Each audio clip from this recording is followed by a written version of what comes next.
What is going on, y'all? You already know what time it is. It is time for the most uncut, unfiltered, and uncensored sports talk show you will find on social media. And at the end of the day, you will know whose game this is with everybody saying no mercy sports. Now, before we get into tonight's episode, be sure to click the link in the description of this video and be sure to check out truevictory.com. It is veteran owned, veteran operated. They have awesome t-shirts. They have awesome gym accessories. I'm telling you, you're not going to want to miss out. And they also have this awesome t-shirt that says, "Don't count time." On the back, it says, "Make time count." Now, once you have found what you found on truevictory.com, be sure to use code NoMercySports15 for 15% off your entire purchase. I'm telling you, it's worth it. They got awesome stuff. Like I said, veteran owned, veteran operated. And now, I'm trying to get back into the gym. But before I do, I want to take it nice and slow. So what am I going to do? Obviously, I'm going to use Beachbody. Now, for a while, I was so against Beachbody. Why? Because it was at-home workouts. You know what I'm saying? Like, why spend time working out at home when I can go to the gym and just work out? You know what I'm saying? But look, I'll tell you what, I did Insanity, the Asylum. It is legit. It is no joke. So, again, be sure to click the link in the description of this video and click on the tab that says Best at Home video workouts you will ever see. And once you have found what you're looking for, be sure to use code JamesKBody for 15% off your entire purchase. I'm just saying, Beachbody, it is worth it. You're not going to want to miss out on this. But having said that, there is a lot to talk about. There is a lot of sports to talk about. There's a lot of football to talk about. We got hockey season upon us right now. And man, oh man, you're not going to want to miss this. I promise you that. So, without further ado, let's get into tonight's episode, baby.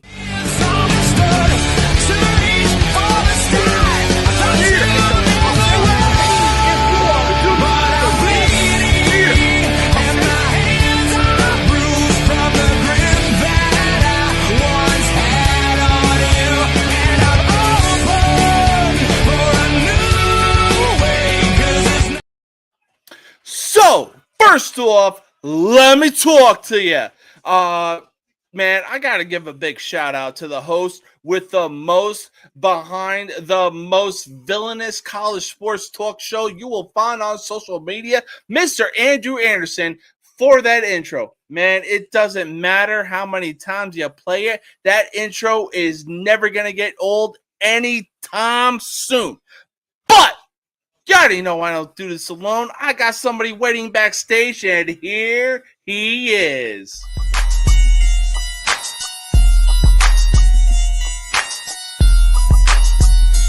Drink in my cup, in my hand. Oh, so my juice, cause they know I'm the man. Oh, so my juice, cause they know I'm the man. Oh, so my juice, cause they know I'm the man. Drink in my cup, in my hand.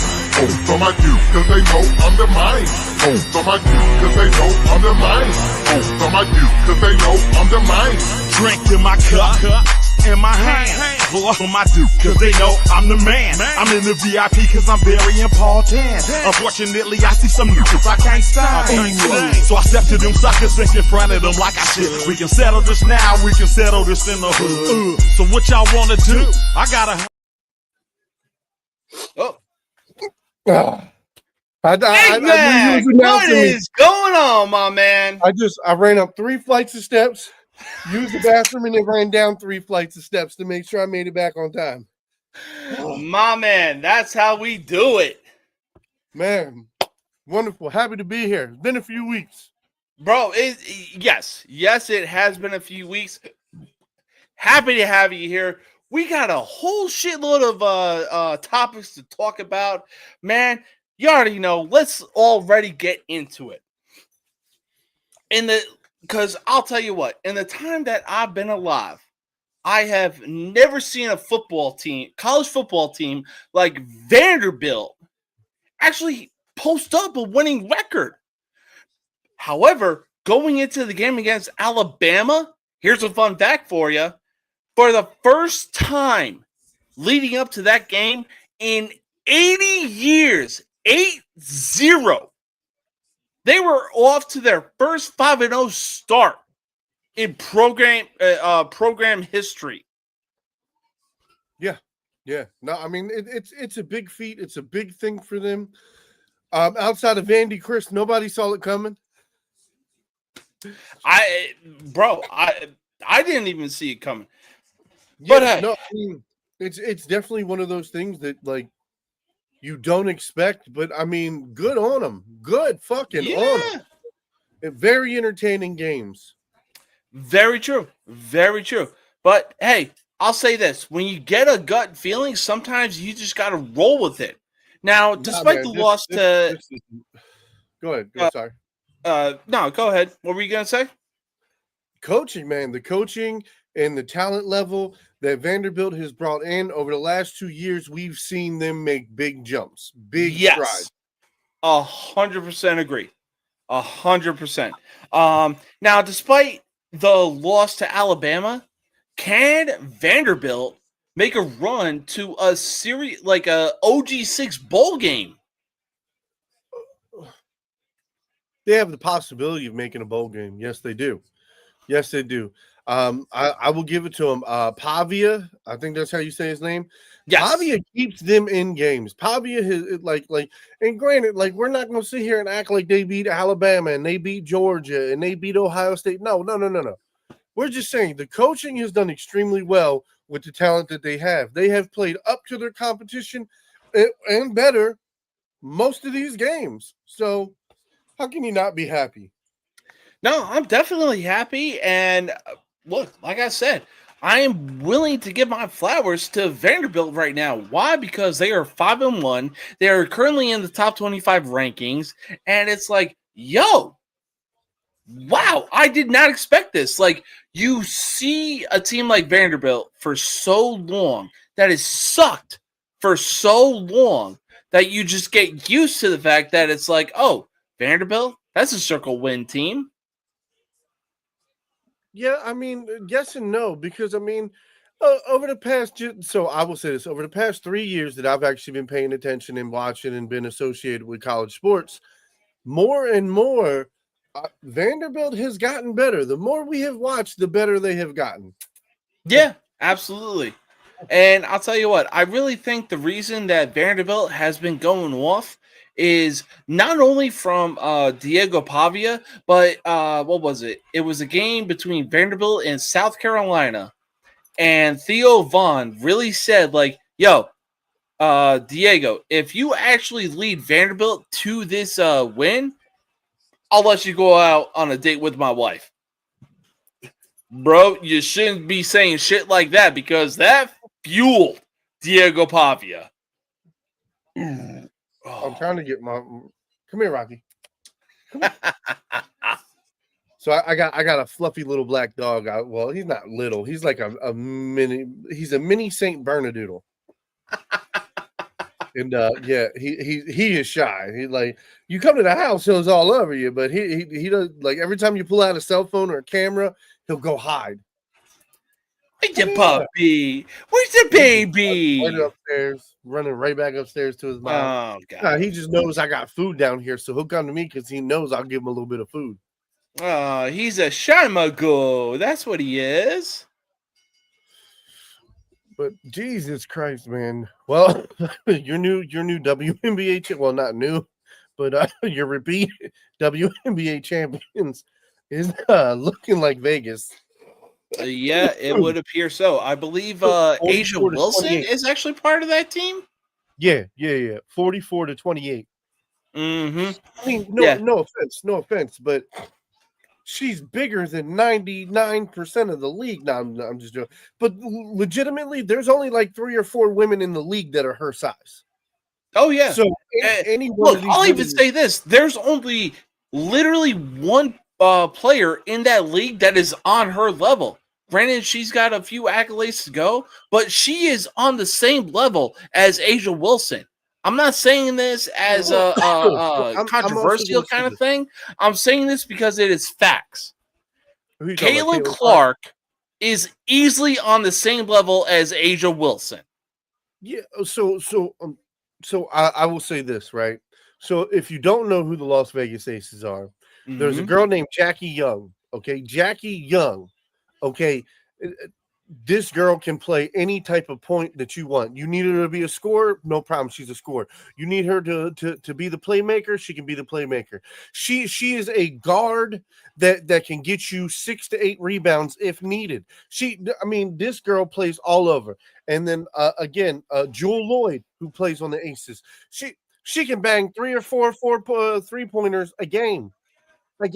She averages 3 3-pointers a game, bro.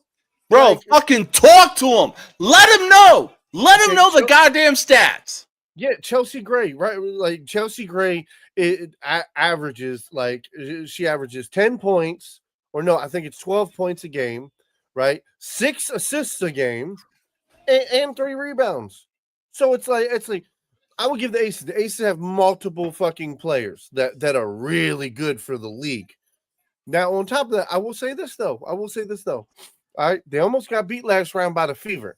Okay, if the Fever had Caitlin Clark and had him healthy, because by game, I think what was it, game 5 or game 6, whatever game it was that they got eliminated. Yeah, if they had like they were all backups. They were all back. Pretty much everybody but Kelsey Mitchell was from the bench. You know what I mean? Like not the same. And they was going bang for bang with these bitches. Yes, sir. But ultimately, I will say this, okay? In the last few years, I've watched more WNBA than I have since Lisa Leslie was in the WNBA. Damn, that's a bold take, but I like that. But I will say this. Would you agree that if Caitlin Clark was healthy for the Indiana Fever, would they be in the WNBA finals? 80% likely, yes. I would give you there's 20% of it to where it's just like I just said, you've got Young, you've got Gray, you've got Wilson, you know what I'm saying? Like you've got Lloyd, and that's I was gonna say even the freaking Indiana Fever have a good roster built around Caitlin Clark. Who is it? Paige Euchers? No. That team, the Fever was built around Kelsey Mitchell. But then you brought in Caitlin Clark. So Caitlin Clark can either switch to, she's either your shooting guard, which one?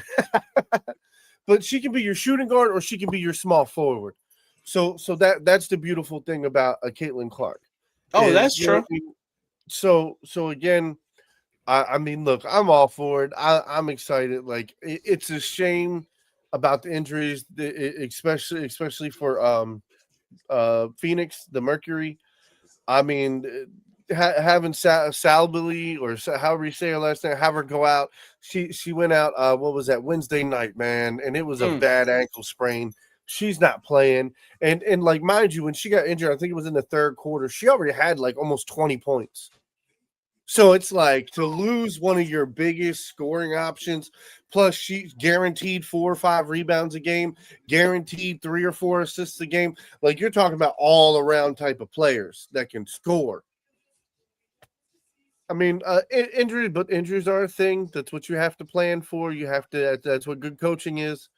But let's go back to college football. I mean, I know we did the Vanderbilt build up, and it was like, again, if they can play like they've been playing, and they can stay super competitive, I don't see they can't win 3, possibly 4 more games. Oh yeah, no, like I straight up have no doubt. I really think that they're going to stay super competitive. Why? Because what is it?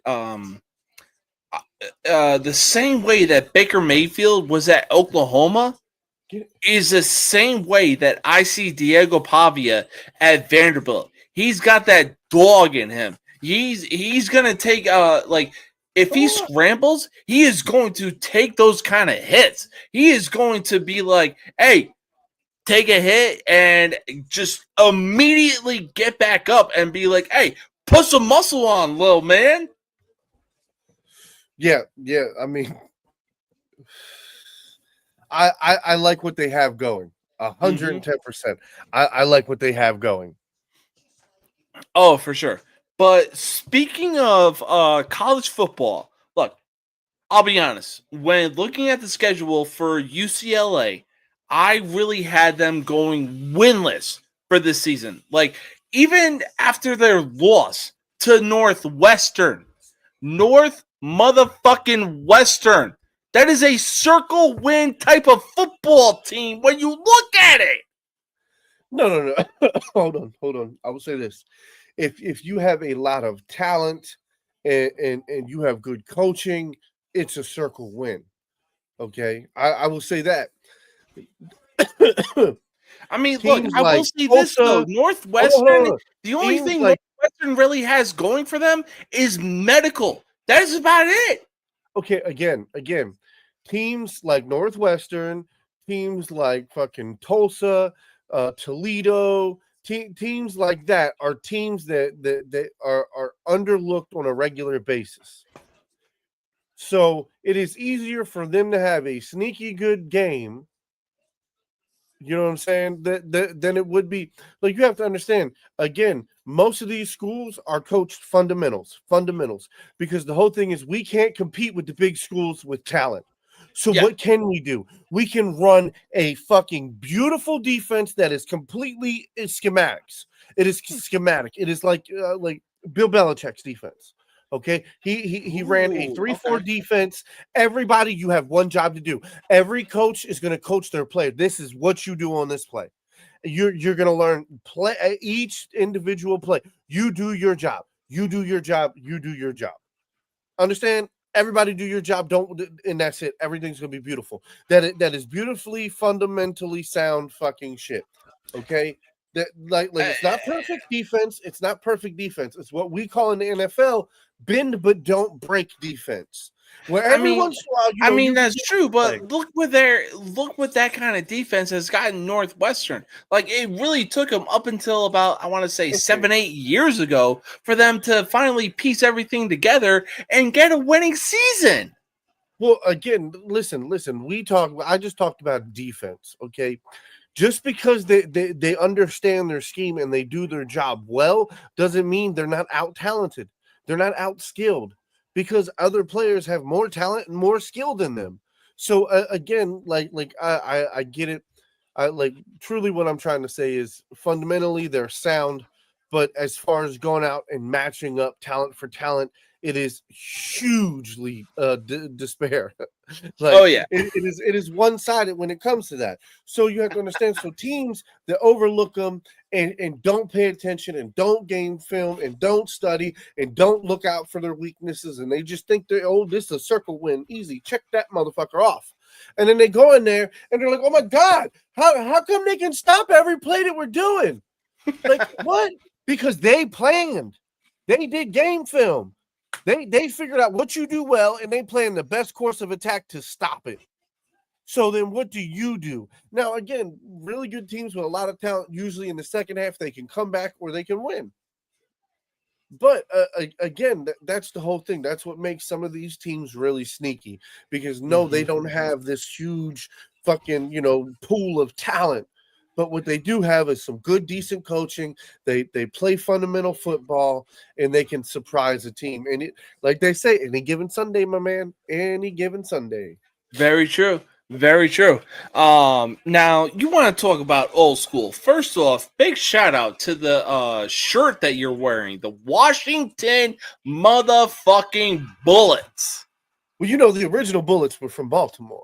So yes. But yeah, so this is a topic strictly based around the UCLA Bruins. So I will say this. after their loss to Northwestern, I really thought that their winless record going into the season was imminent. Then enter Penn State, when Penn State had to come visit them. And then motherfucking UCLA, of all teams, pulled off arguably the biggest upset on this past Saturday.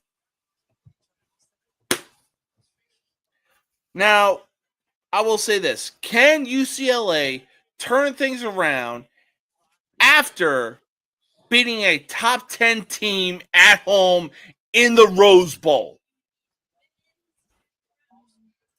Yeah. Which one? Hey, like I said, don't count time. No. Make time count. But if you're offended by the Washington Bullets... No. See, I finally seen him on Facebook. I know he's too old to be offended. If you're offended, you're not a real boomer then. And I know you got to be a boomer. You're either a boomer or a real old Gen X. I mean, look, I will say I was born in 1990, and hey, my mother fucking disciplined me. She gave me the soap. She gave me the backhand. Mother, oh my God. I was one ethnicity away from getting La Chancla. If you know, you know. Oh yeah.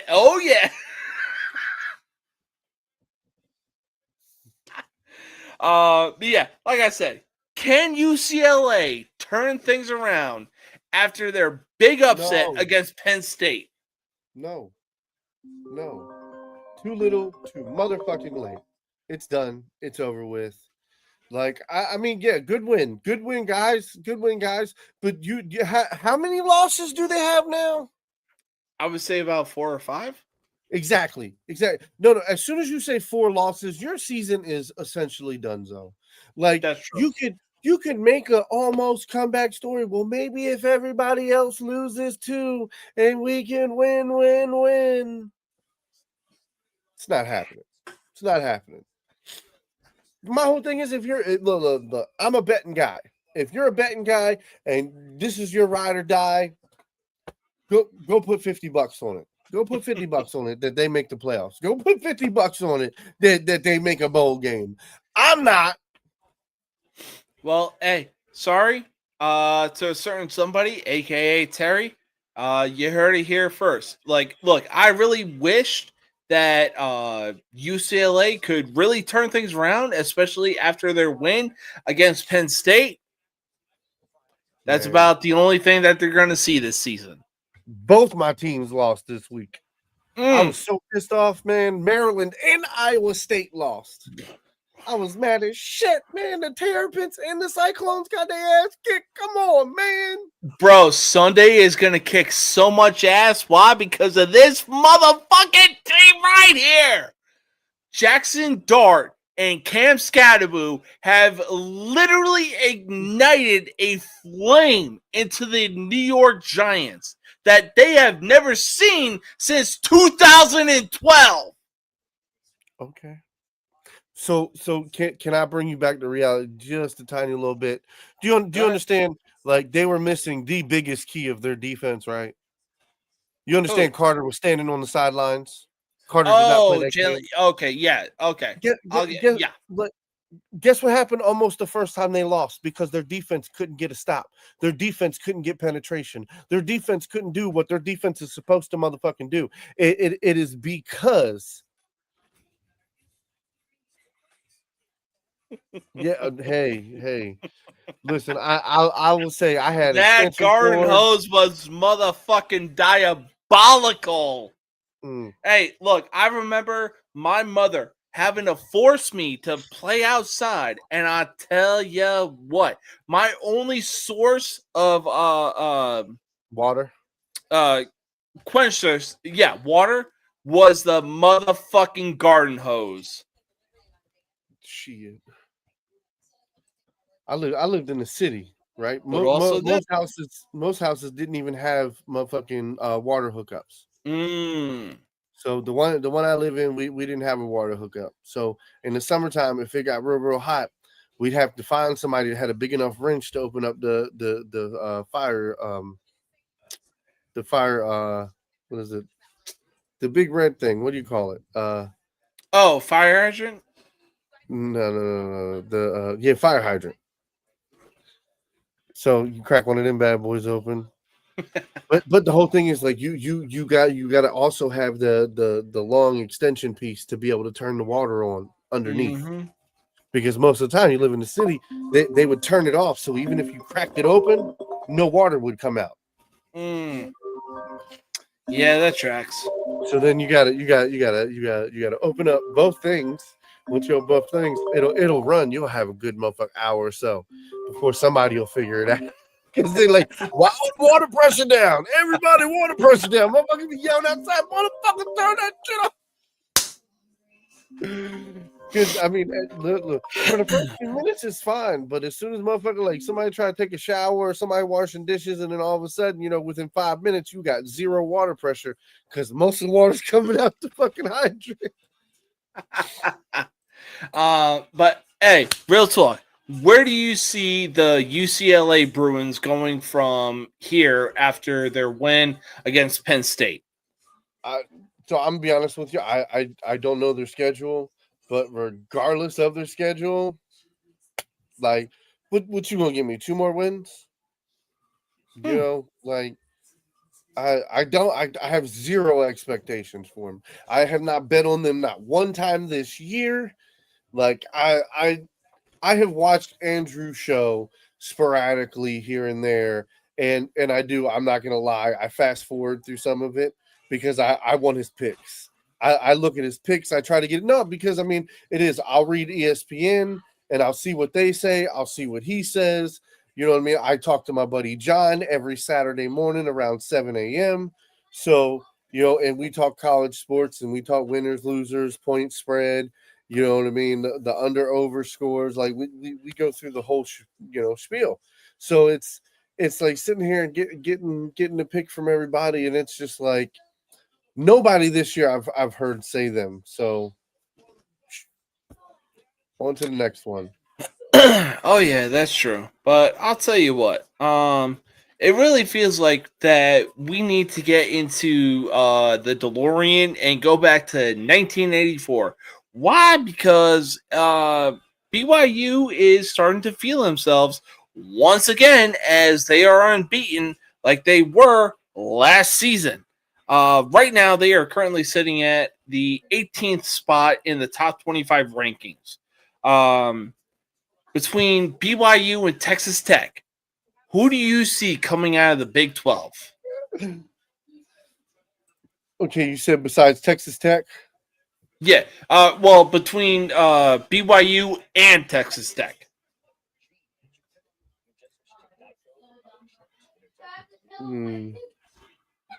Because right now, it really looks like that it's going to come down between BYU and Texas Tech. Texas Tech really spent that money in the offseason in the transfer portal, and their record really says otherwise.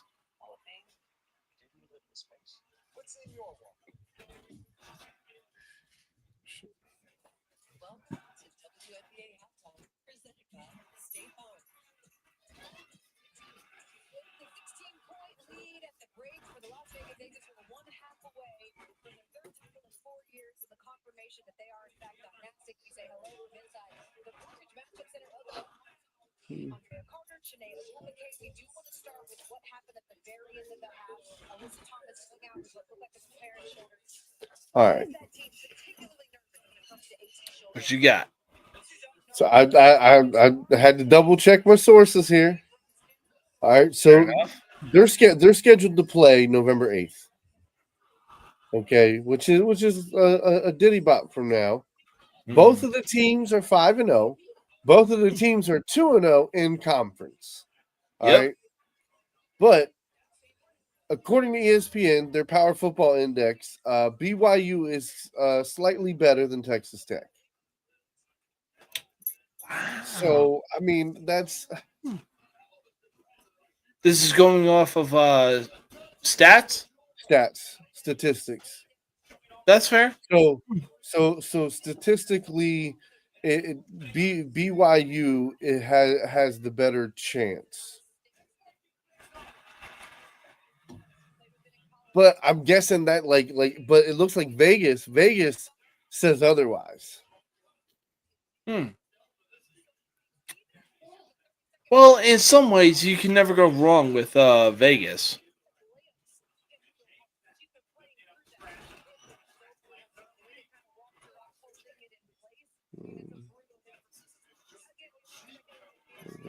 So, see, this is what makes it tough. Okay, so again, BYU strengths. The defense has been a consistent strength under coordinator Jay Hill. After finishing, I don't give a fuck what he did last year. He remains a dominant force in 2025 by creating numerous turnovers. The team's linebackers are particularly strong, led by Jack Kelly. Offensive line and run game. Again, that's a strength. Okay. They have experienced offensive linemen. They have a good running back, and he's been super productive. Kicking, one of the best kickers in the country. All right. And that's huge advantage, especially in college. Imagine you only and let's be real here, because if you got a good defense and you got a good kicker, you don't need much of an offense. You need a good special teams. If your special teams can get you at least to the 30-yard line, you only got to gain another 35 yards, bruh. A kicker who can consistently kick it from 55 yards a game? Are you fucking kidding me? Money. 45-yard line. Get me to the 45-yard line. I can damn near guarantee it. Get me to the 40-yard line, and we got 30 points every time we go down the field.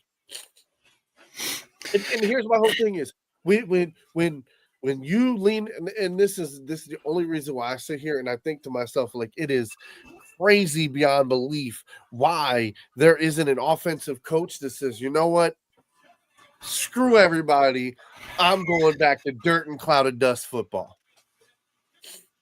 No, you have to understand. And when I say that, I'm talking about 1930s, 1940s. Give me the T-bone. We are going to run it. Every person on my offense is going to weigh 250 plus pounds. Oh yeah, bro. Tim Tebow was motherfucking deadly. No. But you again, you have to understand. When I say that, I'm saying my quarterback is going to weigh 250 pounds minimum. That is the least amount he can weigh. Everybody else, my entire offensive line, is going to weigh 330 pounds. And you know what I would do? I would go find the fastest guys at 330 pounds. Ooh, okay. Yeah, that's a good strategy. You got fast feet. Listen to me. What we're going to do, you're going to get off the ball and grab that guy, and you're taking that guy. You're taking him out the club. You're grabbing that motherfucker. He's out the club. You're taking out that motherfucking door. You're looking for a Will Campbell kind of guy. That man is easily pushing 300 plus pounds, and he will easily drive a defensive lineman about 15, 20 yards down the field. Yeah, no, but hear me out now. Now understand this, okay? You're talking about 9 of them on the field every single play. 9 of them deadly. Here's your wall. Run forward. Yeah. No, for sure. That's it. Everybody, your point of attack, the person in front of you. Everybody call a man. You take that motherfucker out the club. You push. There's no like that. This is the problem with most offensive lines.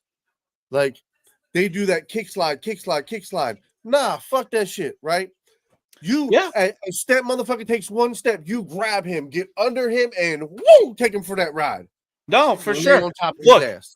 Look, I will say attack him. You sit there and watch him go back, and the quarterback's back there running for his life. No, fuck that. Attack that motherfucker. Now I get it. If he goes too far past the line of scrimmage and he throws the motherfucking ball, it's a penalty. But usually it's 2 or 3 yards. You got 2 or 3 yards. So what do? You go sideways. You take him toward the sideline. That's what you do. You grab but the whole point is you're supposed to attack. To sit there and watch guys get and then boom, oh, he went around me. Oh, he cut around me. Well, there's fucking fun. Like he's out there on the island. And he not attacking him. He's sitting there trying to play patty cake with him. Fuck that shit. Look, I will say this. I believe it was a game day. I'm not sure which game day, but I'm pretty sure it was last year that even Nick Saban himself said, like, yo, you want to win games in college football? It starts in the motherfucking trenches. Absolutely. But see, again, I'm one of them type of people where it's just like same thing on defense. Like, bro, if I play the defense like you, like the 2000s Baltimore Ravens defense in the 85 Bears defense, I'm going to take that and I'm going to go ahead and mix those plays in together. Yeah, that's what I'm like. At all times, there's at least 5 guys coming at you. Or watching that. I will say this. I'm gonna get controversial right now. You best include the 2007 New York Giants because that was a top 5 defense that was fucking deadly and was pressuring Brady every snap of the ball in Super Bowl 42. That was a deadly defense. It was good. Now, it was good. Don't get me. It was good. Yeah. It was good. Yeah. It was. They were a good defense. Don't get me wrong. It wasn't on the level of like the Baltimore Ravens. I just said 2000s defenses ever. Okay. So I was gonna say like the New York Giants defense that they had in 2007 definitely wasn't on the level that the Baltimore Ravens defense had in 2000. But man, oh man, you gotta give credit where credit is due. No, I mean, look, bro, they were a good defense. They were good. But yeah, no, essentially, you load the box. You have more guys going. So I have 5 guys coming at you. You got 5 offensive linemen, right? So you guarantee you're gonna have to chip somebody. Somebody's gonna have to chip, and you got a running back there. He definitely gonna have to block. And then you got to get the ball out fast enough because somebody's going to get a one-on-one shot at you. Wasn't Goose part of that defense in the 2000s as well? Who? Goose. Yeah, Saragusa was the 2000 Ravens first defense. Off, yeah, R.I.P. Goose. Big man. R.I.P. Wasn't he a defensive lineman? Yeah, he was a defensive tackle. Whew. Man, I saw him when he was providing like sideline commentary. I was like, man, ain't no fucking way you were a defensive lineman. Now, granted, he obviously lost a lot of muscle, but like you look at him then compared to then, it was like, bro, ain't no fucking way you were a part of that Bullies of Baltimore defense. Shit, bro. He was massive up until the day he died. I think he was like 290 pounds when he died. He was big as shit his whole time. Like, bro, I'm seeing it differently. Times. Like, yeah, he was massive, being like a sideline reporter. Yeah. But like when he was a player, I was like, hell, bro, no, that ain't you. That is not you. Did you see him in real life? No, I did not. Okay, man. Compared to being on the field and being a sideline reporter, he definitely slimmed down. I will say that. Yeah, no, I mean, I've been to games and I've done the Ravens walk a bunch of times. And like, I worked the Ravens walk, and so I've got to meet a lot of these older players. Like, I got to see Johnny Unitas before he died. Like it. So again, you know what I mean? It's a few things. It's like seeing somebody on TV and then seeing them in real life is different. And you know, that's a fucking honor. You got to see Johnny football in real life. Yeah, that's a fucking honor. I mean, I didn't shake his hand. I wasn't even close enough to touch. You know what I'm saying? It wasn't like that. It was literally we went to an event and he was there. I was like, oh shit, look at Johnny motherfucking Unitas. Regardless, you still got to see Johnny. You still got to see Johnny motherfucking Unitas. Yeah. Anyways. Next topic. Yeah, next topic. So, yeah, it's pretty clear that UCLA might ride this wave of momentum. Maybe they get 2 wins on the season. Maybe they just get 1 win on the season. But I'll tell you what, once again, military football is getting disrespected. Navy is currently sitting at undefeated 5-0 and currently fighting with Memphis and the AAC. Now, can Navy not only get into the rankings, but also get into a big-time bowl game? Why are you jinxing them already? This literally happened last year. Motherfucking jinxing them! You started banging the drum, and then Notre Dame said, "Waka, waka, waka."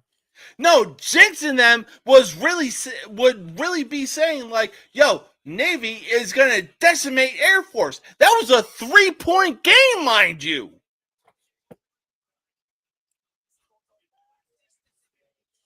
The disrespect for certain military schools is real. Navy is undefeated right now. Put them between 20 and 25 of the top 25 rankings. Who have they beat? Tell me who they beat. They beat the Air Force. Okay. They beat oh my God, who was it? Virginia Military Institute. Okay. I believe they beat Tulane. Hang on. Let me pull up their schedule real quick. Because all I'm saying, the disrespect is fucking real. If they're undefeated, put them in the goddamn rankings. I'm not saying put them in the top 10. Just put them between 20 and 25. But that is it. The ranking is based on who you beat and your record.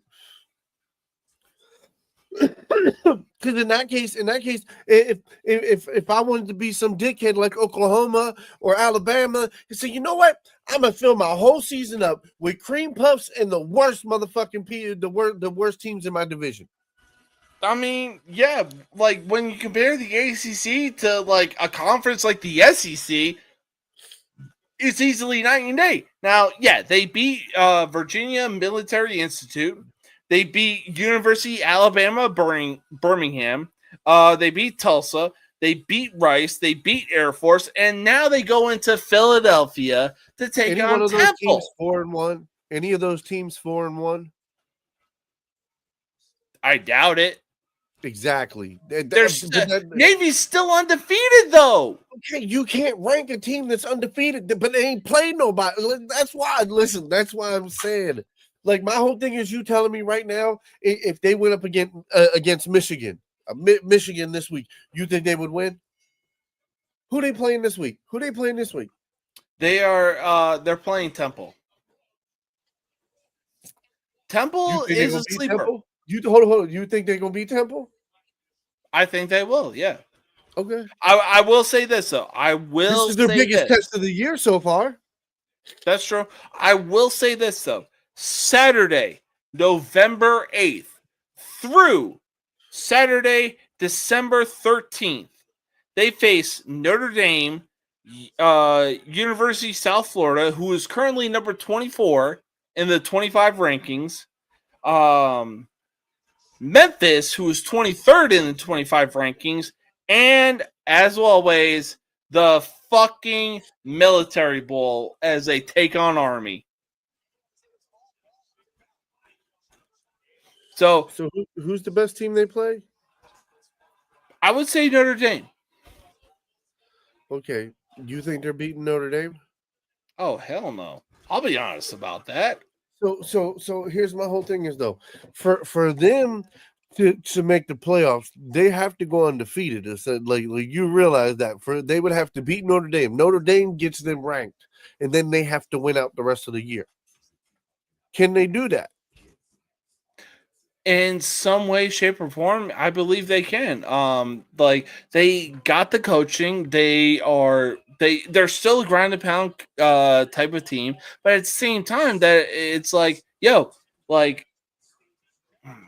it's smash mouth football to where it gets to a point like, you know what, your secondary is tired, your defensive line is tired, bet. Guess what? We're going to throw the goddamn ball.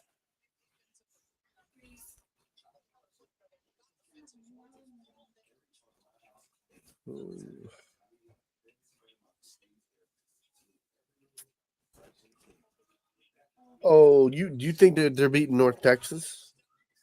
I would say so, yeah. North Texas, Notre Dame. Who is North Texas South Florida, beating? Memphis.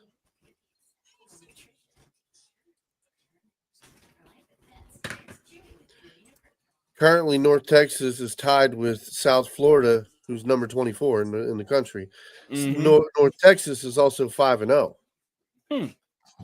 So you see what I'm saying? Like, they're playing ranked teams. Yeah. So Navy hasn't played a ranked team, have they? Let me go back to the Navy schedule. They probably have. No, they have not played. I was gonna say it really depends on like if the team that they played was ranked at the time. You know what I'm saying? Tulsa, Rice, Air Force. They didn't play no ranked. Nobody. None of these teams have been ranked this year. So I mean, but that's what I'm saying. It's who you beat. Also, that's what makes you get in the ranks and climb in the ranks.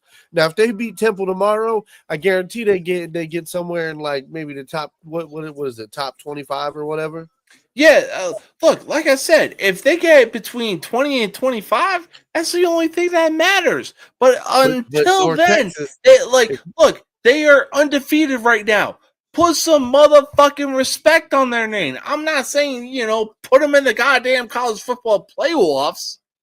They would easily get fucking decimated.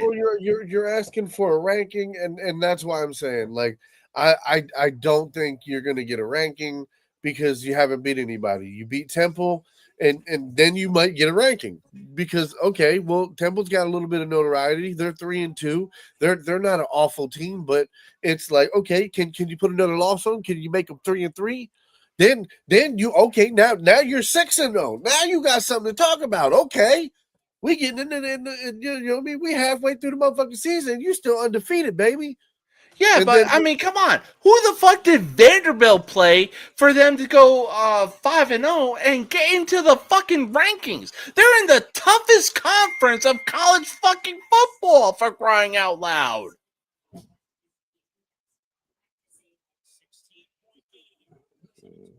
So, hold on. So, they beat Charleston the first week. Smashed Virginia Tech, smashed South Carolina, smashed Georgia State. Okay, well, South Carolina is easily a different football game. Why? Because Theo Vaughn literally told Diego Pavia, like, yo, you win this game, you get to go out on a date with my wife.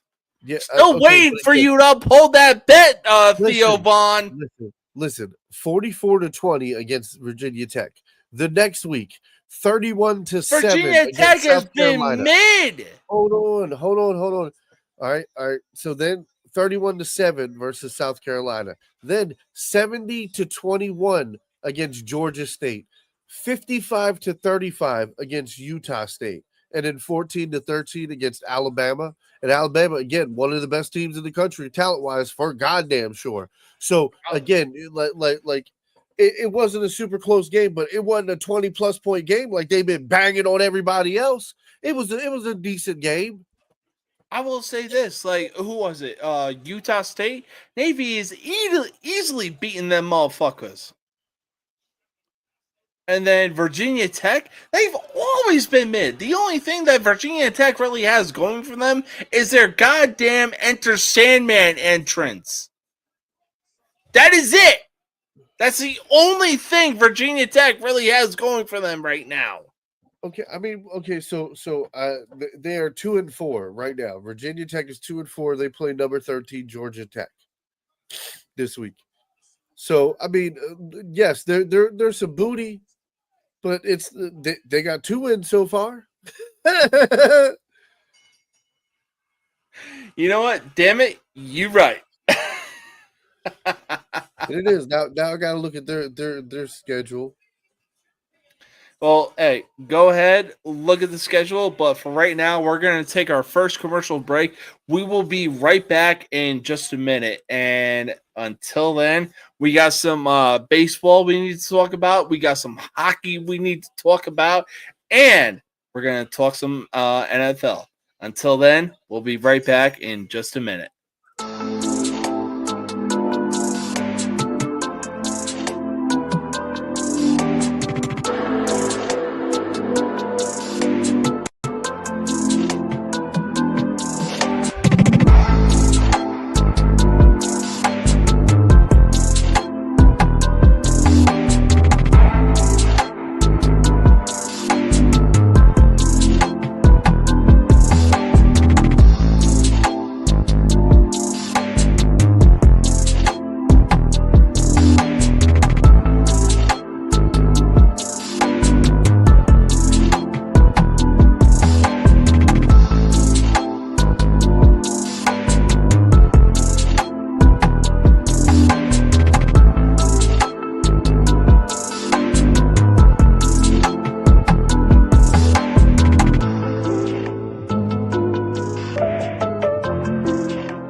one you love to hate.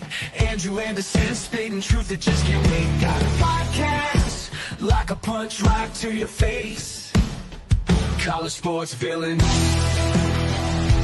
taking it over the place. Spilling truth bombs, giving it all I got. They call me a villain. Well, I wear that badge with pride. Nothing but secrets they try to hide. Hard rock in my veins, rebellious to the core. I won't back down, won't take it anymore. The bad guy of the podcast world, that's me. Unleashing the truth, setting it all free.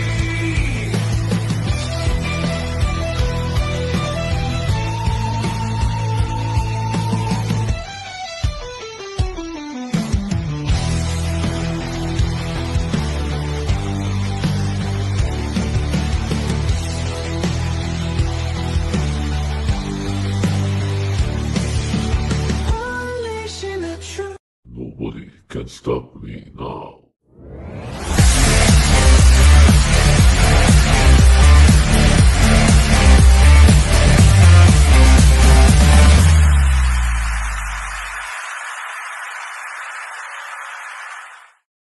All right. Welcome back, baby. We are in the second half of our show right now. And as I said in the beginning of this show, do not forget to click the link in the description of this video and be sure to click on the tab that says True Victory. They are veteran-owned, veteran-operated, and you can get a shirt like this that says "Don't Count Time," and on the back it says "Make Time Count." Once you have found what you're looking for, be sure to use code NoMercySports15 for 15% off your entire purchase. Now, let's get into some goddamn baseball talk because god damn it! I know the Yankees won. I know the Yankees' last World Series championship was back in 2009. And look, I will give respect where it's due. Aaron Boone, you won my respect, but god damn it, my patience is wearing thin on your fucking ass. Or I will say, my patience is wearing thin on your undisciplined having ass. Now, in the 8 years that you have been the manager for the New York Yankees, there has only been one time that the Yankees actually missed the playoffs. Now, that's completely reasonable. Okay. So can I do it one time? Just one time? Go for it. I was going to say the closest that Aaron Boone got to getting the Yankees a World Series was last year when they sniffed it. And, oh my God, the fucking fifth inning just had to happen. Say, the Yankees lose.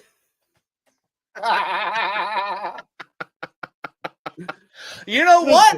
I hope motherfucking Adley Rutschman and Gunnar Henderson step on some fucking Legos. Wow, they probably gonna leave Baltimore and go sign in New York. That's what we are anyway. We're a goddamn farm system at this point. Like, even still, like they say, oh, we're gonna be contenders. We're gonna be contenders. We're not a farm system. We're gonna be contenders. And we draft all these guys, and it's just like, okay, are we gonna pay these guys? And since we're gonna pay these guys that we've drafted so well, we are shit for drafting pitchers. Let's go buy some pitching. Oh, you don't want to spend money on that either, really? You know I was going to say, like, the last time they actually paid somebody, Chris Davis, you already know where I'm going with this, a.k.a. Crush Davis. Bullshit. They ain't paid nobody. They ain't really paid nobody. They paid Chris Davis. They paid that motherfucker. Hold on, hear me out. This is a new ownership. Okay. So Chris Davis got paid under the old ownership. Exactly. That's the old ownership. Okay. That makes sense. That's old GM. That's all the old shit. This is the new system. This is the new GM. This is the new. So again, it's just like this. Like, look, man, if we're not gonna go find these guys and we're not gonna get these guys and bring them up through our system and build our own bullpen, we need to go buy a bullpen. Yeah, we need to go buy one. Like I'm not saying go buy 4 fucking starting pitchers. No. But go buy 2 of them. Like, Yeah. no offense, At least Paul have Skeens. somebody because Oh. Felix Bautista can only do so much. Exactly. He's our ace closer. So you Facts. know 2 or 3 games a week, he's closing that bitch for you. Mm-hmm. No problem. But you go get a guy like Paul Skeens. You know what I'm saying? I'm sorry, that Orioles team would be fucking deadly, especially with the young hitting core that they have right now. No, but see, that's also the issue. That's also the issue. We need to go get 2 veteran bats. We need 2 veteran bats out there. That's fair. We just need consistent guys that constantly get on base, because that's the problem. We're not getting guys on base. We're leaving guys on base. So, and we only get one guy on base. Nobody gets him around. He don't move. He don't do nothing. So again, you got to get a couple veterans that can get on base. A couple guys who like. So that's what you go and get. And the problem is, until we get these things, we need a couple good starters. Again, if we're not going to build it, we have to go buy it. We need a couple veteran bats. I'm not saying you go out and you go get the hottest bats on the market. No, you go get a 10-year vet that bats around 280, 290. I was gonna say what was his name? Delman Young. He had like a bases clearing triple in the what was it? A wild card ALDS against the Detroit Tigers. Listen. And it's funny. This is my stat. Okay, doubles, hitting doubles. Mm-hmm. Who's hitting the most doubles in free agency? Go get that guy. That's what I want. I want a guy who knows hit it where they're not. They're not in the gap. They're not in the gap. He's gonna hit it down the gap almost every single time. And some of those guys are really fucking good at it. And guess what? If you can hit it in the gap most time, guess what you can do? You can hit it between center and right field. Absolutely. So, boom. Yeah. I will say this. The main question remains at this. Is it time for the New York Yankees to move on from Aaron Boone? Yeah. I would. You got one of the best teams money could buy. Like let's be honest, like dude, you have a roster. Even Bushi, the manager, the former manager of the Texas Rangers, who helped deliver the Rangers their first World Series in franchise history, could do something with that fucking roster that the Yankees have right now. Shit, I think me, you, and AI could come up with a better situation. Facts! I mean, look, as much as it pains me to say this, Cody Bellinger is actually opting out of his contract and entering free agency. I swear to God, if he goes to the fucking Dodgers, I will lose my goddamn shit. That's all I gotta say about that. I wouldn't be surprised if he stays in the division. Ooh, yeah, that's true. Because the Blue Jays do have a nasty team put together. I mean, I was also talking about us or the Rays. Ooh, yeah. Yeah, I can see that. Like all of the, well, I won't say all of us, but I know the Orioles are gonna have to spend some money. Like I said, they're gonna have to bring in a couple veteran bats. Mm-hmm. Yeah, because they got practically 3/4 of their lineup is on rookie deals right now, if I'm not mistaken. Yeah. I think so. It's only a matter of time before those guys are going to be asking for a big kind of contract. Well, technically, we got 2 years. We got 2 years before we got to really start doling out money. But the whole thing is now you pay them now, it's going to be cheaper than later. I will say this. I will say this. You give guys like Adley Rutschman, Gunnar Henderson, and maybe even Jackson Holiday contracts. Oh yeah, no. Jackson Holiday, no. Orioles Jackson are definitely Holiday, no. Really? Jackson Holiday, anything more than what his contract says? He's got what, 5 more years on that bitch? No, sir. Really? You show me you can get on base and stay in the MLB and not Are have his to numbers that down. bad? They have been at times. Okay, well, all right. Adley Rushman, Gunnar Henderson, and Felix Bautista. And then we paid Eflin too. And Eflin really didn't play much for us this year. So it would be nice to see, you know what I mean, a full, solid, healthy year of him, a full, solid, healthy year of Bautista, a full, solid, healthy year of fucking, Rushman, Henderson. Because my whole thing is then I can see, like, yeah, let's pay these motherfuckers. Let's pay them. But we look like absolute dog shit this year. Dog shit. Yeah, especially after what y'all did last season. And then we traded away a bunch of our players at the end of the season. Did y'all have Craig Kimbrell at one point? Yeah, we traded him away. We traded Mullins away. We traded somebody else away. Yeah, to the motherfucking Red Sox. Y'all traded Cedric Mullins to the goddamn Red Sox? They were paying. Yeah, no, they were definitely willing to pay. But I'll tell you what, the playoffs are currently going on right now, and since the Yankees got eliminated, it's only fair to say that the Dodgers are more than likely going back to back. But I will say this: hockey season is officially here and underway. Now, despite being outscored or outshot 2-1 against the two-time reigning defending Stanley Cup champions, the Chicago Blackhawks actually held their own. However, this isn't about the Chicago Blackhawks. This is about the Florida Panthers. And if going into this season, they can actually make history for the first time since the 1980s New York Islanders. Now, having said that, can the Florida Panthers be the first team since the 80s Islanders to win 3 Stanley Cup championships in a row? Yeah, they got a pretty good shot, but at the same time, I mean, listen, every year there's about 8 really good teams that you don't know. You don't know. And the whole thing is, if you stay healthy and you have really good guys that are backups, and you have guys who can play multiple positions very well. Here's my whole thing is, I can watch hockey all day long, right? I understand the concept. I understand what they're doing. Okay, I know there's defensive men and there's offense. I understand that they switch off and on.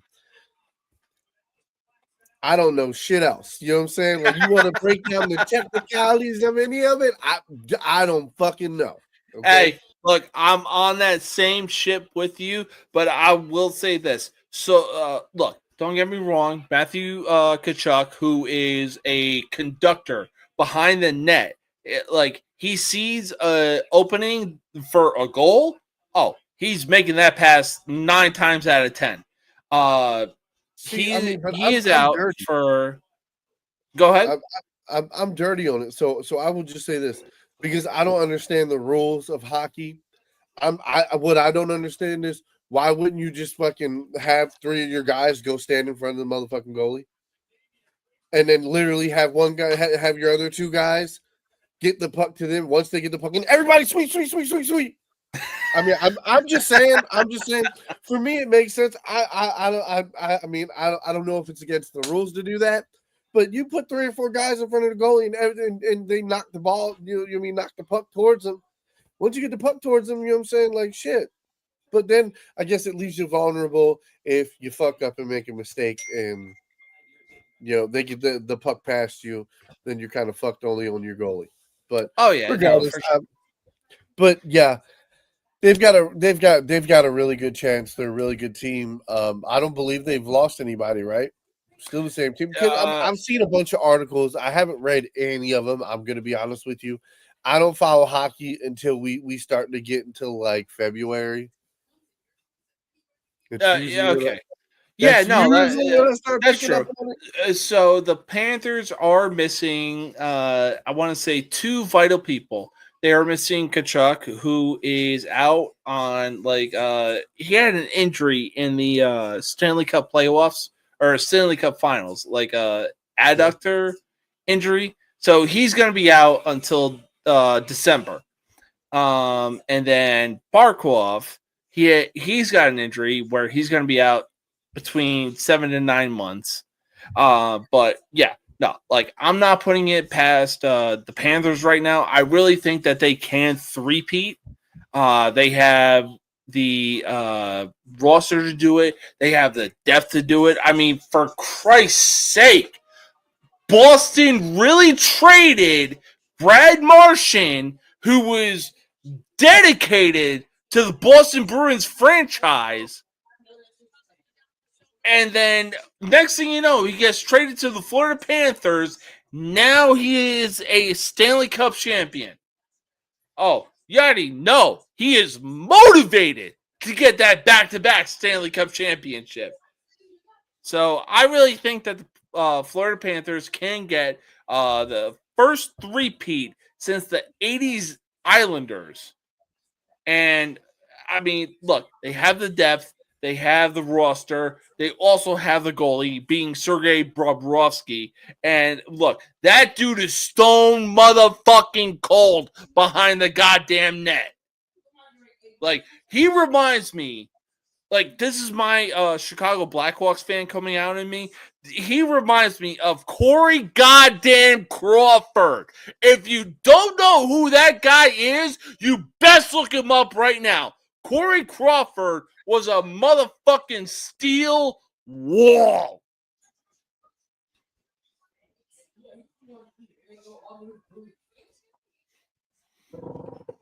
So I will say this. This hockey season is definitely going to be a good one, and it's going to be a fun one to watch.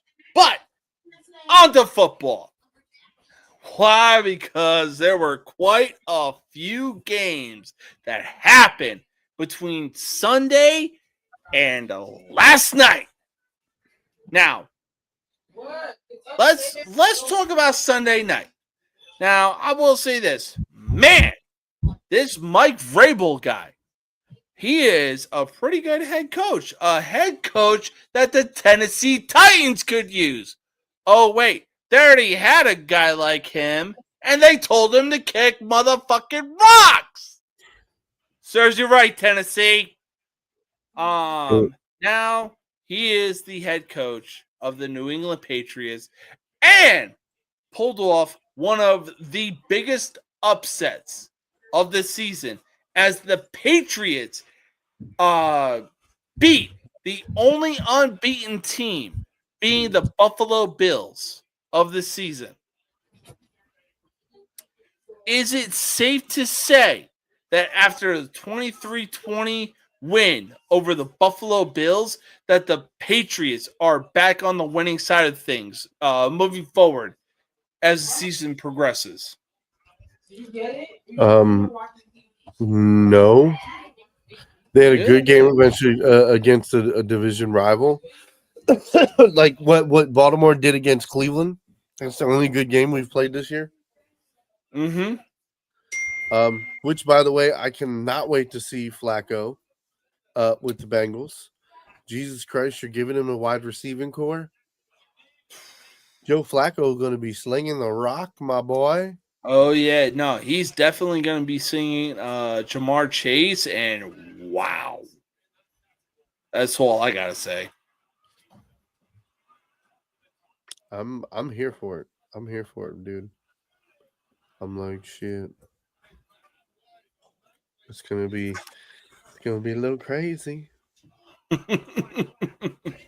But real talk, do you think that the Patriots could actually do something this season with Drake May under center, Josh McDaniels as the offensive coordinator, and Mike Vrabel as a head coach?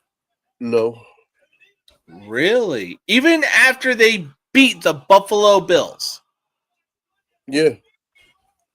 Wow, that's One good game does not make you special. One good game. That was one good game against a good opponent. Who else have they beaten this year? They beat the Dolphins, but granted, they do have one win on this season. They beat somebody else because I know they have 3 wins right now. I'm not convinced.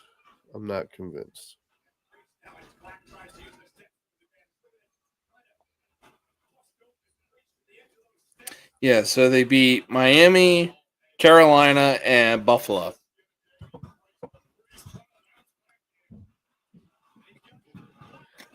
Yeah, Buffalo's the only good team that they've beaten. I'll agree with that. Not convinced. Not convinced. All right. Well, let's move on from one East Coast team to another. I will say this. I got this hat on for a reason. Why? Because there is hope for Big Blue this season, as the Giants had arguably the greatest draft this past offseason. They had steals that nobody could match. They drafted Jackson Dart, they drafted Abdul Carter, quarterback Jackson Dart in the number 25 spot. And then as the 4th round approached, they saw Cam Scatterbu was still available and drafted him? Oh, hell fucking yeah! Now, it seemed as though things were going in the right direction when Russell Wilson was named the starter, especially after their loss to the Dallas Cowboys. Because why? Russell Wilson went fucking off in that game. Fast forward to Sunday night, put up a lackluster performance, and there's no other way around that. And then moving forward, it was decided that Jackson Dart was going to be the starter moving forward. Now, look, I really didn't think that Jackson Dart was actually going to get the win over the San Diego Chargers. I said that straight up on our game day countdown show. It was a safe bet to pick the Chargers. What happened? The fucking Giants won, and Jackson Dart almost went for 200 all-purpose yards. Yeah, it was nice to see him win. Oh, yeah. And then fast forward to the next week. They had 5 total turnovers against the New Orleans Saints. Safe to say that Dart took that game personally. Why? Because last night against the reigning, defending, undisputed Super Bowl champion, the Philadelphia Eagles, Jackson Dart and Cam Scatterbu went the fuck off. I believe Jackson Dart had almost 200 all-purpose yards. Cam Scatterbu was 2 yards shy of 100 rushing yards. And man, oh man, what a game that was. I literally had the Philadelphia Eagles beating the Giants in that game. But is it really safe to say that with Jackson Dart under center and Cam Scatterbu in the backfield, there is new hope for the New York Giants? I look forward to seeing what they can do. I have zero commitments or expectations for them. Because again, any day could be your day. Okay? Mm-hmm. That film you did, like you understand, that game is now on film. Everything they did is now on film. So now they can see, okay, so this is the gap we have to attack. So when they line up and do that, we know we're gonna have to cut him down. This is what we're gonna have to do. The safety. Look, you see how he cuts right there? You need to be there. You need to be in that area. So as soon as that ball is hiked, that is the area you need to be as soon as he goes to hand it off. Now, whether you can do that or not, is up in the air. But again, good coaching and some talented players, you can make that happen. So again, now he's very talented. He will have a couple times every to do that over again. But let's see if he can do it on a consistent basis now. Very true. I just hope he don't knock himself out. That's what I'd be worried about. No, Very no. true. See, I was gonna say, with Tua. No, understand this. The shit you say with Tua, that's like a few of them shots. I'm like, no. Do not put Cam Scatterboo on the same level as Tua. Scatterboo will wind up like Tua. Legendary CTE motherfucking run. That shit is scary. Exactly. This dude, I said it in the group chat before, and I will say it again. Cam Scatterboo definitely watched Mike Allstott highlights the same, and on top of that, he followed it up with Rob Gronkowski highlights. This man is on a fucking mission. He doesn't need a guardian cap. This dude is deadly in his own right. I don't know what it is about him, but I fucking love it. He's a white dude that runs the ball aggressively. That's why you like him. That's why. Well, man, listen, I will say that. Go white boy, go. Hey, I will say this. Imagine what Cam Scatterboo and Saquon Barkley would be doing this season. This motherfucking season. Cam Scatterboo and Saquon Barkley. I don't know. They're not on the same team. It's not putting up numbers. That's not even in the realm of possibility. Saquon was with them last year. If Saquon's not there, does Philadelphia win the Super Bowl? Ooh, that's true. You know what? That's true. So again, that's why I'm saying that's not really in the realm of possibility. Now, would that be cool? Yes, it would.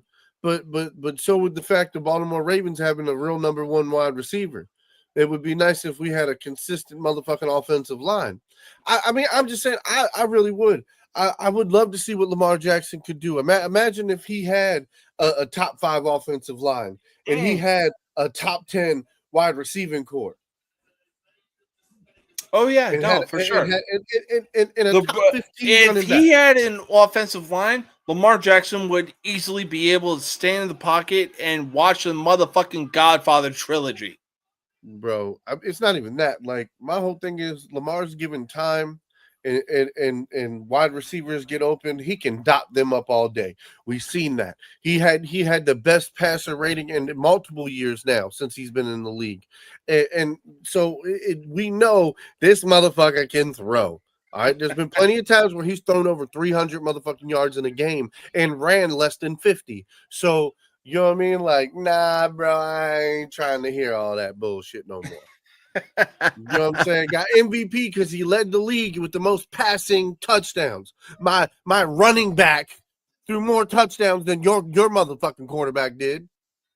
So, But yeah, no, I mean, for real though, imagine him really having a fucking a chance in a good offensive coordinator. Oh yeah, because you're getting stuck with guys who want to be buddy with Harbaugh and shit, and they be all. Nah, I need a guy who's gonna be outside the box, who's not gonna be motherfucking a buddy pal, do whatever.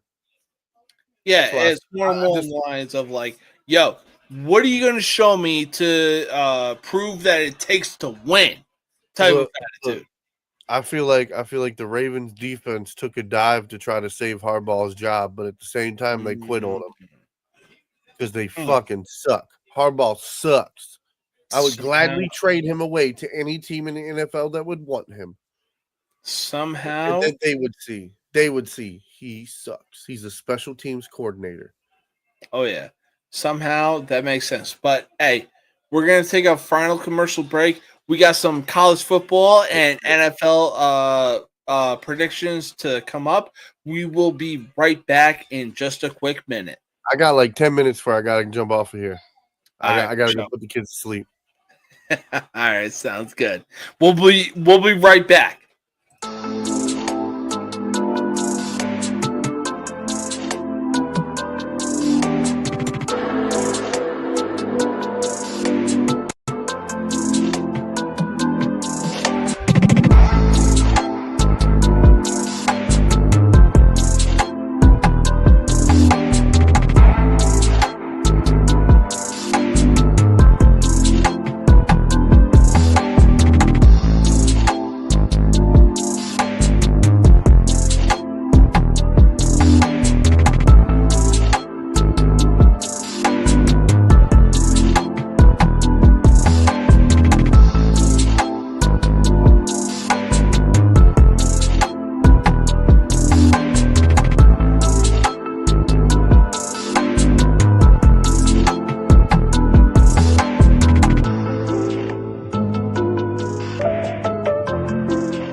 the one you love to hate. Andrew Anderson, spitting truth that just can't wait. Got a podcast, like a punch right to your face. College sports villain, taking it over the place. I'll bring the facts whether you like it or not. Dropping truth bombs, giving it all I got. They call me a villain, well, I wear that badge with pride. Nothing but secrets they try to hide. Hard rock in my veins, rebellious to the core. I won't back down, won't take it anymore. The bad guy of the podcast world, that's me. Unleashing the truth, setting it all free.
To hate Andrew Anderson, spitting truth that just can't wait. Got a podcast, like a punch right to your face. College sports villain,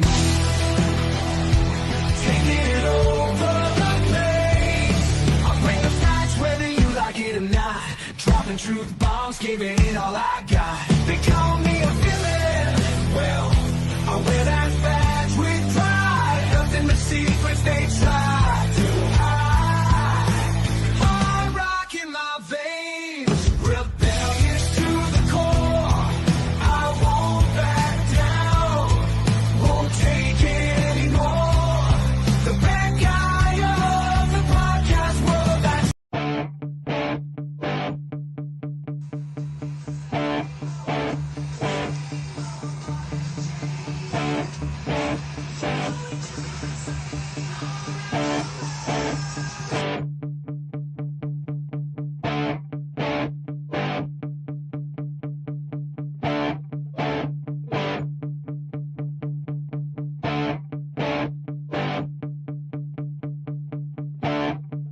Nobody can stop me now.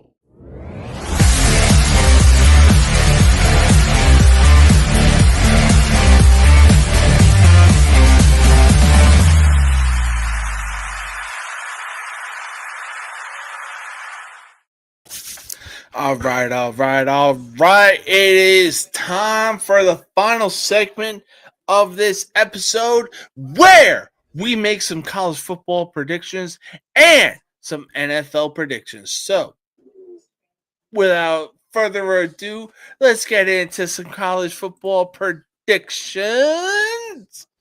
All right, so first game up, we got number 1 Ohio State going into Champaign, Illinois to take on number 17 Illinois Fighting Illini. Now, look, I understand that last week or about 2 weeks ago, USC went into Champaign, Illinois. They had to go through 2 different time zones, and somehow Illinois still came out with a victory. But I will say this: Ohio State is ranked number 1 in the nation for a reason. Give me number 1 Ohio State over number 17 Illinois.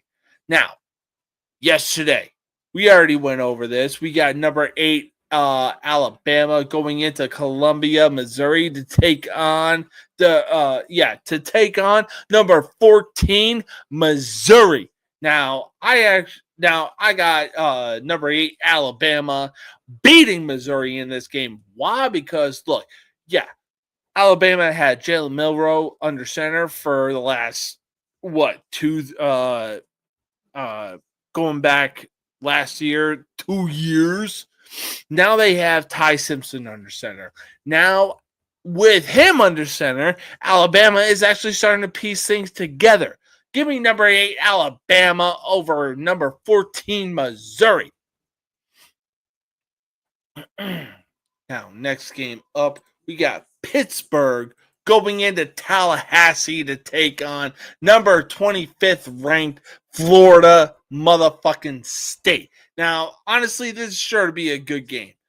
But it's hard to beat a team like Florida State at home. Give me the goddamn number 25th ranked Florida State Seminoles, baby.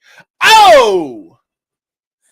Now, I'm only bringing this game up. Why? Because they pulled off arguably the biggest upset last week over Penn State as UCLA goes into East Lansing, Michigan to take on the Spartans. Now, Michigan State is favored by 7.5 points. You know what? Give me UCLA for the upset, baby. Let's fucking go. Next game up, we got Charlotte going into West Point, New York to take on the Army Black Knights. Now, look, Charlotte, you may be good. You may be doing a lot of things. But you know what? I said it before, and I will say it again. The disrespect on military schools keeps continuing. Give me Army in this one. Whew. Oh, Washington State, how I feel bad for you in some way, shape, or form. I will say that. Washington State, I feel bad for you. Why? Because you got to go into Oxford, Mississippi to take on number 4th ranked Ole Miss.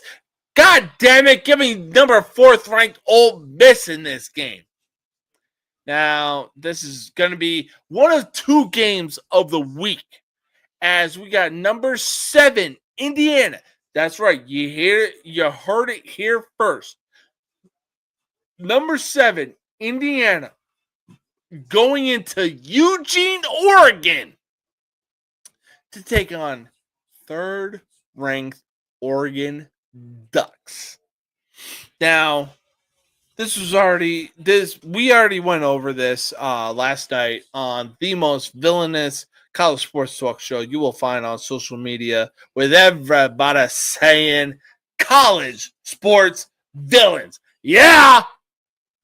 Now, obviously, the host with the most was the odd man out. Look, I got Oregon. I got number 3 Oregon beating number 7 Indiana. Why? Because look, it's at Eugene, Oregon. Oregon is one of the rarest schools north of the Mason-Dixon line that is a deadly environment, if that makes sense. So I got number 3 Oregon beating number 7 Indiana. But hey, I will say this. I will give credit where credit is due. If Signetti can actually lead number 7 Indiana to get some points on the goddamn board, baby. Let's fucking go.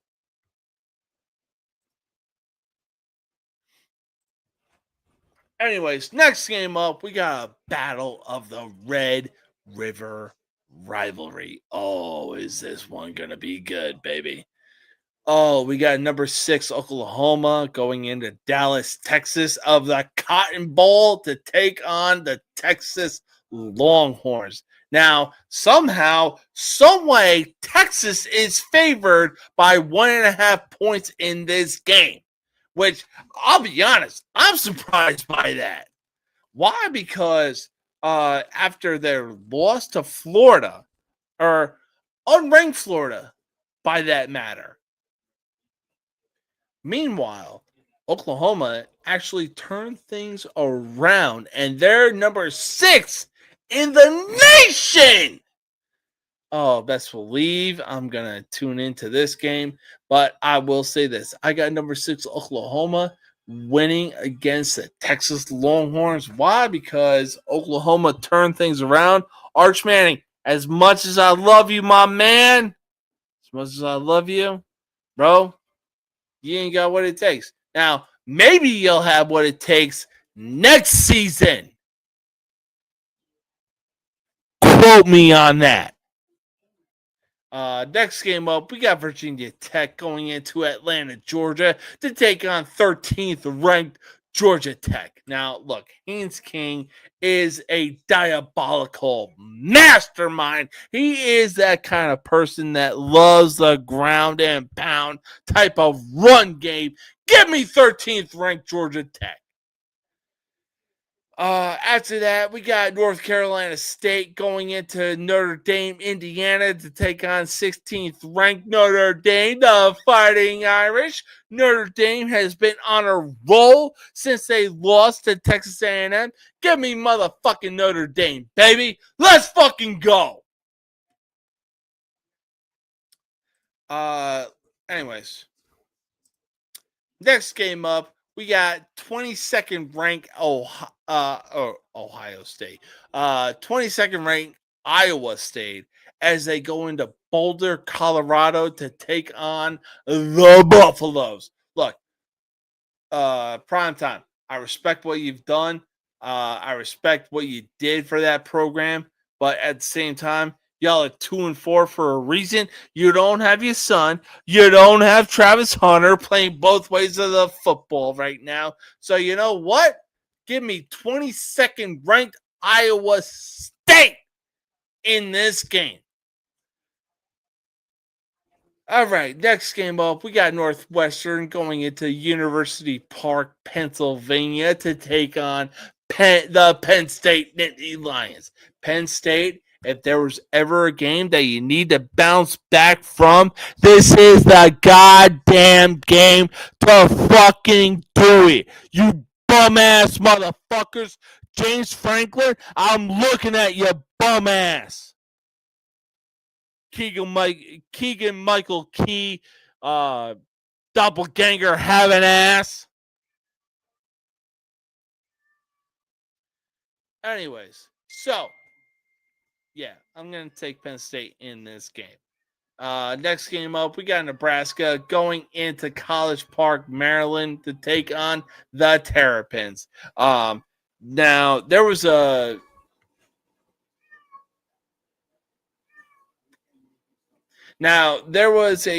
question put out in a group chat that I'm in. Oh, who wins this game between Nebraska and Maryland? I took Nebraska. Why? Because, look, don't get me wrong, Maryland is a good team. But I feel like they're fool's gold right now. Nebraska, they basically...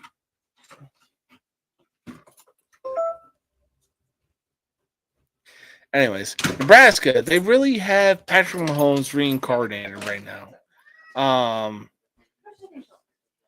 So yeah, I'm gonna go ahead and go with Nebraska, mostly because of the fact that they have Patrick Mahomes 2.0. All right, let's see though. Next game up, we got Navy going into Lincoln Financial Field of Philadelphia, Pennsylvania to take on Temple. Now, look, I said it before and I'll say it again. Fucking military schools are constantly getting disrespected. Navy especially. It is time to put some respect on military schools. That's why I got Navy over Temple. After that, we got Arkansas going into Knoxville, Tennessee to take on the 12th ranked Tennessee Volunteers. Yeah, give me the 12th ranked Volunteers any day of the goddamn week. This is sure to be a good one. But it's sure to be a blowout. There's no doubt about that.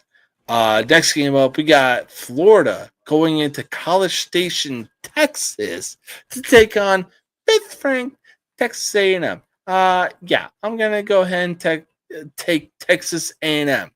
There's no doubt about that. All right. After that, we got unranked Kansas going into Lubbock, Texas to take on 9th ranked Texas Tech. Now, look, Texas Tech is easily a team that is going to be battling possibly BYU for the first place spot in the Big 12. Having said that, you know what? I'm going to take Texas Tech. After that, we got 10th ranked Georgia. 10th ranked Georgia going into Jordan Hare Stadium to take on Auburn. Look, Jackson, Arnold, I respect what you've done for Auburn, but man, you're going up against one of the best SEC teams in the country right now. So long as Kirby Smart remains the head coach of Georgia, oh yeah, Auburn, it's not even going to be close. I'm taking Georgia in this one. Next game up, we got 15th ranked Michigan going into Los Angeles, California to take on the University of Spoiled Children. Hey, sweetheart. 15th ranked Michigan versus USC.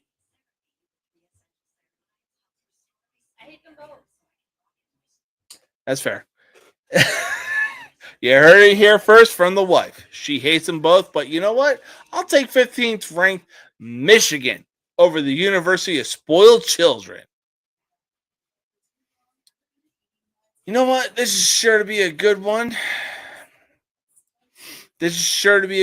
Why? Because this team needs this win as Clemson goes into Chestnut Hill, Massachusetts to take on Boston College. You know what? I'm gonna go ahead and take Clemson in this one. Boston College is a lot of things, but a football team ain't one of them. I believe the last dude that was actually known from Boston College was Matt Ryan, and we all know how his career ended up. 28-3. Oh, sorry. Anyways, next game up, we got the South Carolina Gamecocks going into Baton Rouge, Louisiana to take on 11th ranked LSU. Now, this is a night game. And when it comes to LSU and night games, yeah, it's no joke. We're talking the second that fans wake up, they crack a beer open. That's not an insult. That is just a fact of life. So I said it last night. I'll say it again. I'm taking 11th ranked LSU. Why? Because it is a night game. You got 100,000 plus people screaming at the top of their lungs, drunk as fucking hell. So I will take LSU in this game. Next game up, we got 18th ranked BYU going into Tucson, Arizona to take on the Wildcats. Now, look, I respect what Arizona is doing right now, but look, I will say this. I will take 18th ranked BYU in this game. So, there's that. And finally, we got 21st ranked Arizona State going into Salt Lake City, Utah to take on the Utes. Now, maybe, hang on, let me make sure I got this right. All right, so it looks like Utah is one of many contenders for the Big 12. But when it's all said and done, I'll take Arizona State for that matter. I don't care. I said what I said. So it's sure to be a good and fun Saturday. Big shout out to the 44 people that are tuned in to tonight's episode. Appreciate y'all. All right, so let's move on to Sunday. I'll be honest, I really didn't see Thursday or last night's game between the Eagles and Giants going the way that it did. Look, Cam Scatterboo was a rushing leader with 98 yards. Jackson Dart went to Himothy University, so there's that. So, they have brought new hope into New York, and I cannot wait for this one. Anyways, first game up, we got the Denver Broncos going into we got the Denver Broncos versus the New York Jets in London, England. Yeah, I'm going to go ahead and take the Denver Broncos. Jets, look, you got the quarterback, you got the team. You're just obviously missing the head coach right now. Why? Because you had one defensive mindset head coach that did one thing. The second you brought Aaron Rodgers in, you decided to let him go. Why? Because Aaron Rodgers told you to let him go. So, having said that, I'm going to go ahead and go with the Denver Broncos. Next game up, we got the Arizona Cardinals going into Indianapolis, Indiana to take on the Colts. Yeah. Obviously, Daniel Jones decided to start playing football since he left the New York Giants. So I'm going to go ahead and go with the Colts on this one. After that, we got the San Diego Chargers going into the Hard Rock Stadium of Miami Gardens, Florida to take on the Miami Dolphins. This is definitely a game that the Chargers need. And I'll tell you one thing, Tua isn't that guy, wasn't that guy, and will never fucking be that guy. But he does have a solid team around him. I'll tell you what, though. You put Zach Wilson in with that kind of offense, that dude is going to go off and once again show why the Jets, whatever quarterback goes to the Jets is set up for fucking failure. Don't believe me? Look at Geno Smith. Look at Sam Darnold. Most recently, look at Zach Wilson. The list goes on and fucking on. Now, yes, the Jets did have some quarterbacks like Vinny Testaverde and even a team like Curtis Martin, Wayne Corbett, and so on and so forth that actually got them to the playoffs. Hell, I'll even throw Mark Sanchez into that conversation. But to even think that Geno Smith, Sam Darnold, Zach Wilson, and so on and so forth, even Justin Fields is going to do something. Y'all Jet fans are sadly motherfucking mistaken. There is a reason y'all say JETS because it stands for just end the season.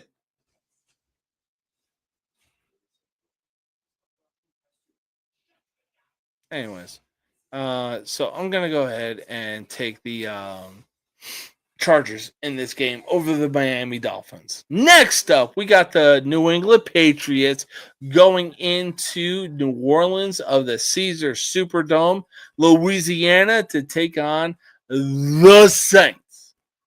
Man, oh man, I'll tell you what, right now, the Patriots are riding the high over the fact that they actually beat the Buffalo Bills. I really had the Bills being the Patriots in that game. But man, oh man, did they prove me wrong. But you know what? I really think that the Patriots keep the momentum going, and they beat the Saints in this game. Next up, we got a battle in the AFC North. Easily the toughest division in the NFL, which is the AFC North. We got Cleveland going into Pittsburgh to take on the Steelers. Now, yes, Dylan Gabriel is obviously going to be the quarterback going into this game, and Aaron Rodgers is going to be the quarterback going into the game for the Steelers. But you know what? Give me the Cleveland Indians for the upset. Or give me the Cleveland Browns. I said what I said. Give me the Cleveland Browns for the upset. I did say the Indians. I know what I said. Love you too. Exactly.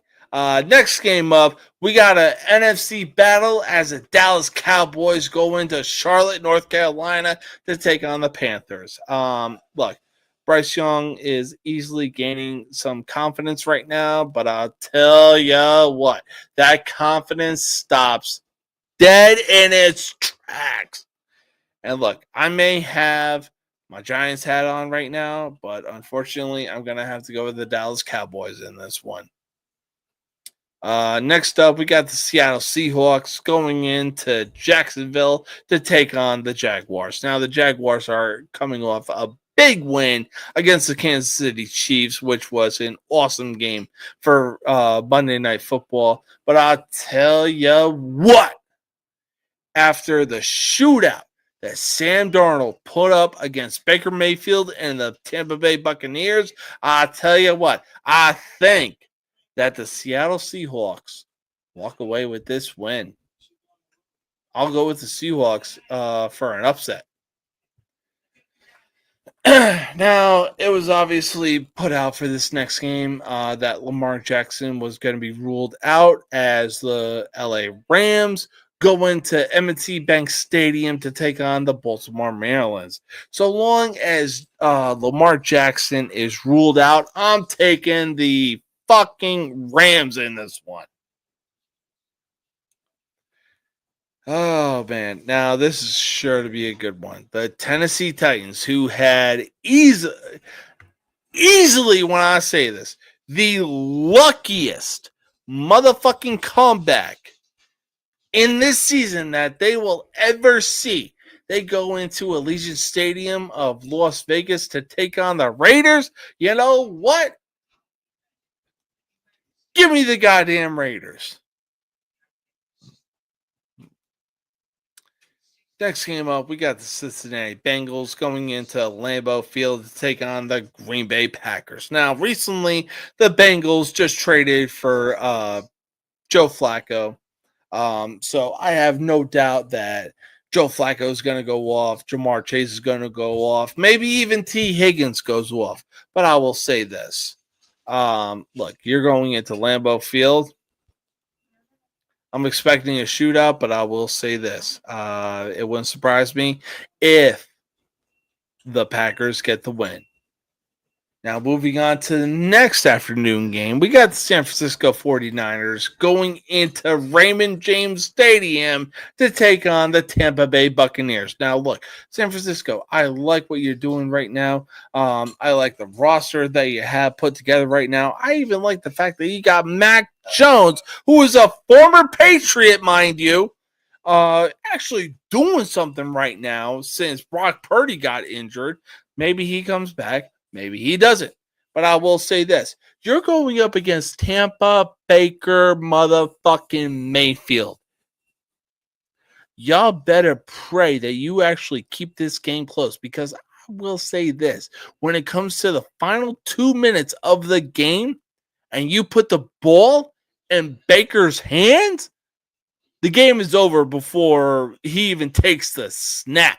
You know what? I will say this, and I like this. Give me the Tampa Bay Buccaneers over the San Francisco 49ers.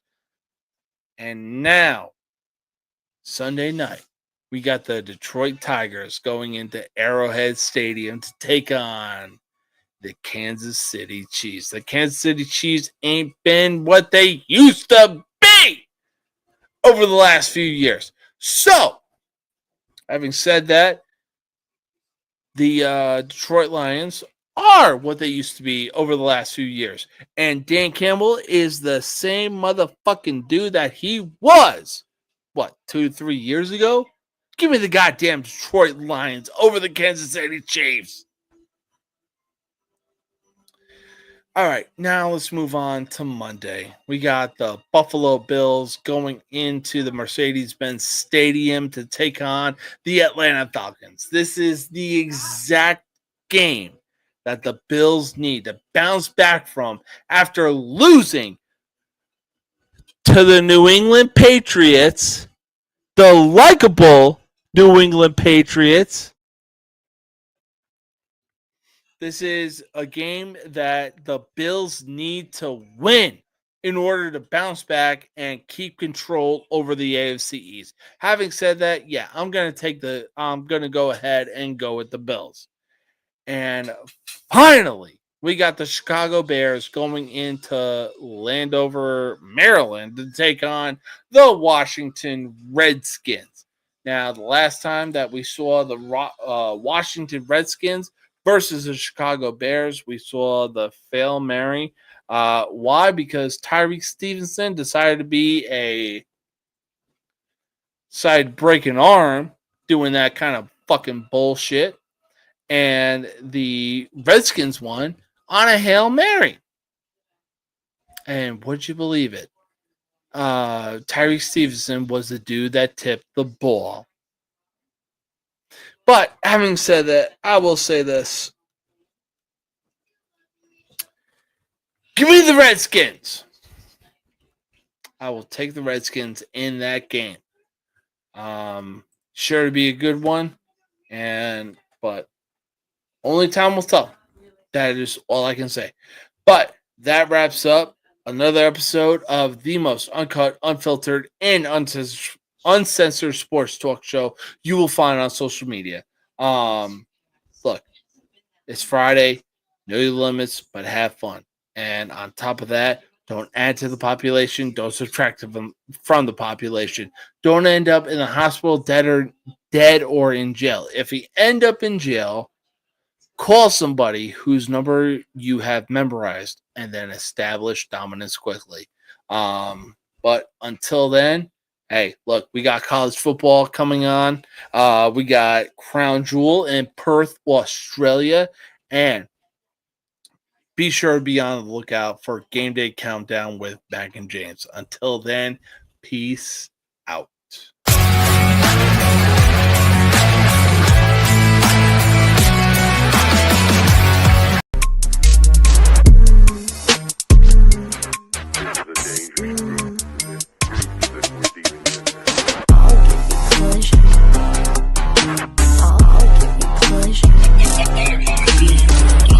This beat is dope.